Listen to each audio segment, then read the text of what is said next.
What's up guys, welcome back to another video, and in this video I will show you how you can connect your Phantom wallet to BullX. Also, before we get started, if you want to create a new BullX account and support the channel in the same time, I will leave my early access sign up link in the description below. So let's get started. Now, once you open up your BullX account, you will be on this page right here. So from this page, just hover over this menu right here. And on this menu, go over to your wallet manager right here. Now, once you're in your wallet manager, here you can add new wallets.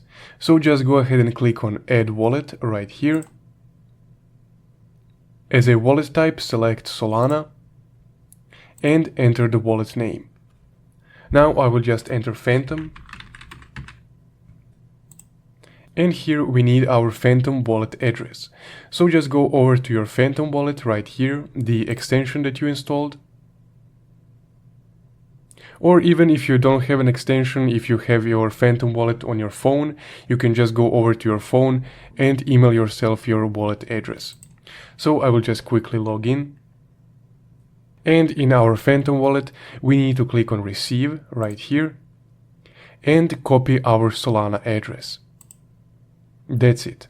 Now you can click Close and paste your address right here. Now here is your address. So once everything is filled in, you selected Solana, you named your wallet, and you added your wallet address, you can click Add Wallet. And there we go. We just added our Phantom wallet to our BullX account. So if you found this video helpful, don't forget to leave a like and subscribe. You can also further support the channel by creating a BullX account through our referral link in the description below. Thank you for watching.